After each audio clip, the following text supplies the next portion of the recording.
2026 May മാസം കോൺഗ്രസിനെ സംബന്ധിച്ചിടത്തോളം വലിയ പ്രതീക്ഷയുടെ ഒരു കാലമാണെന്ന് കോൺഗ്രസ് നേതാക്കന്മാർ പറയുന്നു. കഴിഞ്ഞ 2 തവണയായി കേരളത്തിന്റെ അധികാരത്തിന് പുറത്താണ് കോൺഗ്രസ്. ഇത്തവണ എന്തായാലും അധികാരത്തിലേക്ക് തിരിച്ചു വന്നേ മതിയാകൂ. ആവനാഴിയിലെ എല്ലാ അസ്ത്രങ്ങളും പുറത്തെടുത്ത് CPM-നെതിരെ സന്ധിയില്ലാ സമരം നടത്തിക്കൊണ്ടിരിക്കുകയാണ് കോൺഗ്രസ്. ശബരിമലയിലെ സ്വർണ്ണ കൊള്ളക്കെതിരെ, കേരളത്തിലെ അപ്രഖ്യാപിത നിയമന നിരോധനത്തിനെതിരെ, കേരളത്തിൽ നടമാടുന്ന അക്രമ രാഷ്ട്രീയത്തിനെതിരെ, CPM-ന്റെ യുവജന വഞ്ചനയ്ക്കെതിരെ, അഴിമതിക്കെതിരെ, കെടുകാര്യസ്ഥതയ്ക്കെതിരെ കാസർഗോഡ് മുതൽ തിരുവനന്തപുരം വരെയുള്ള 14 ജില്ലകളിലും ശക്തമായ പ്രതിഷേധം സംഘടിപ്പിച്ചും ശബരിമലയിലെ സ്വർണ്ണക്കൊള്ളക്കെതിരെ 4 മേഖലാ യാത്രകൾ നടത്തിയും കേരളത്തിന്റെ ജനമനസാക്ഷി ഉണർത്തിക്കൊണ്ട് കോൺഗ്രസ് മുന്നോട്ട് പോവുകയാണ്. ലക്ഷ്യം വലുതാണ്. നിയമസഭാ തെരഞ്ഞെടുപ്പിൽ ഭരണം പിടിക്കണം. കാരണം കഴിഞ്ഞ 10 വർഷമായി CPM ഭരിച്ചുകൊണ്ടിരിക്കുമ്പോൾ വിലക്കയറ്റം അതിന്റെ പരകോടിയിൽ എത്തി നിൽക്കുന്നു. നിത്യോപയോഗ സാധനങ്ങളുടെ വില റോക്കറ്റ് പോലെ കുതിച്ചുയരുമ്പോൾ പിടിച്ചുകെട്ടാൻ യാതൊന്നും ചെയ്യാൻ കഴിയാതെ പകച്ചു നിൽക്കുന്ന ഒരു സർക്കാരാണ് കേരളം ഭരിക്കുന്നത്. നിയമന നിരോധനം ഇപ്പോഴും തുടരുകയാണ്. കേരളത്തിൽ അഭ്യസ്തവിദ്യരായ ചെറുപ്പക്കാർ രാവു പകലാക്കി PSC പരീക്ഷയ്ക്ക് ഉറക്കമൊഴിച്ച് പഠിച്ച PSC ലിസ്റ്റിൽ വന്നപ്പോൾ അവർക്ക് ജോലി നൽകാൻ കഴിയാത്ത ഒരു സർക്കാർ. പിൻവാതിലൂടെ DYFIയുടെയും SFIയുടെയും കൊടിപിടിക്കുന്നവനെ സർക്കാർ സർവീസിലേക്ക് തിരികെ കയറ്റുന്ന കേരള സർക്കാർ. സമസ്ത മേഖലയിലും പരാജയമായി മാറിയിരിക്കുന്ന സർക്കാർ.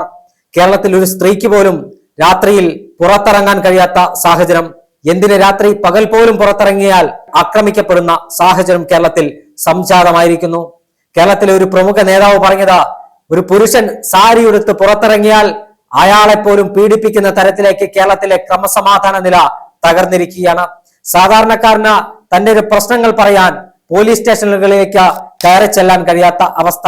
ഒരു പ്രയാസം പറയാൻ പോലീസ് സ്റ്റേഷനിലെത്തിയാൽ അവനെ രാഷ്ട്രീയം നോക്കി മർദ്ദിച്ചവശരാക്കുന്ന പോലീസ്.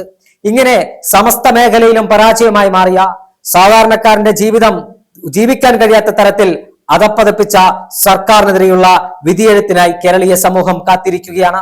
എല്ലാ മേഖലയിലും ഭരിച്ചു മുടിച്ച സർക്കാർ, സ്വന്തക്കാർക്കും ബന്ധുക്കൾക്കും വേണ്ടി മാത്രം ഭരിക്കുന്ന പിണറായി വിജയൻ സർക്കാരിനെ താഴെയിറക്കാൻ കേരളത്തിലെ ജനാധിപത്യ വിശ്വാസികൾക്ക് സുവർണാവസരമായി മാറിയിരിക്കുകയാണ് 2026 നിയമസഭാ തെരഞ്ഞെടുപ്പ്.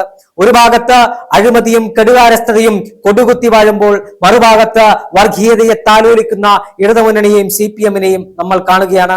ഒരേ സമയം ന്യൂനപക്ഷ വർഗീയതയും ഭൂരിപക്ഷ വർഗീയതയും പാലൂട്ടി വളർത്തുന്ന CPM, ഇരയോടൊപ്പം ഓടുകയും വേട്ടക്കാരനോടൊപ്പം വേട്ടയാടുകയും ചെയ്യുന്ന CPM-ന്റെ വർഗീയ പ്രീണന രാഷ്ട്രീയത്തെ ഈ മണ്ണിൽ കുഴിച്ചു മൂടാനുള്ള ഉത്തരവാദിത്തം കോൺഗ്രസിനല്ലാതെ മറ്റു രാഷ്ട്രീയ പാർട്ടിക്കും ഏറ്റെടുക്കാൻ കഴിയില്ല. നെഞ്ചത്ത് കുരിശു വരയ്ക്കുന്ന കുര്യാക്കോസും, നെറ്റിയിൽ നിസ്കാരത്തഴമ്പുള്ള നിസാറും, നെറ്റിയിൽ ചന്ദനപ്പൊട്ടണിയുന്ന ചന്ദ്രനും ഒരമ്മ പറ്റ മക്കളാണെന്ന് പറയുന്ന രാഷ്ട്രീയ പ്രസ്ഥാനം അത് കോൺഗ്രസ് മാത്രമാണ്. കോൺഗ്രസിന് മാത്രമേ എല്ലാവരെയും ചേർത്ത് പിടിച്ച് ഉൾക്കൊണ്ടുകൊണ്ട് മുന്നോട്ട് കൊണ്ടുപോകാൻ കഴിയൂ. അതുകൊണ്ട് തന്നെ കേരളത്തിന്റെ നഷ്ടമായ പൈതൃകം വീണ്ടെടുക്കണം. കേരളത്തിന്റെ ജനാധിപത്യവും മതേതരത്വവും തിരിച്ചു പിടിക്കണം. അഴിമതിയുടെ കൂത്തരങ്ങായി മാറിയ കേരളത്തെ സംരക്ഷിക്കാൻ 2026 നിയമസഭാ തെരഞ്ഞെടുപ്പിൽ കോൺഗ്രസ് അധികാരത്തിൽ വരേണ്ടതിന്റെ ആവശ്യകത കേരളീയ സമൂഹം തിരിച്ചറിഞ്ഞിരിക്കുകയാണ്. എന്തായാലും കോൺഗ്രസ് എല്ലാ പ്രവർത്തനങ്ങളുമായി മുന്നോട്ട് പോവുകയാണ്. ബൂത്ത് കമ്മിറ്റികളും വാർഡ് കമ്മിറ്റികളും പുനഃസംഘടിപ്പിച്ച് താഴെ തട്ടിലുള്ള സംഘടനാ പ്രവർത്തനം കൂടുതൽ ഊർജ്ജസ്വലമാക്കി, കുടുംബ സംഗമങ്ങൾ പൂർത്തീകരിച്ച്, KPCC പുനഃസംഘടന സമയബന്ധിതമായി പൂർത്തീകരിച്ചുകൊണ്ട് കേരളത്തിൽ കോൺഗ്രസിന്റെ നേതൃത്വത്തിൽ 2026 ഭരണം പിടിക്കാനുള്ള എല്ലാ ഒരുക്കങ്ങളുമായി മുന്നോട്ട് പോവുകയാണ്.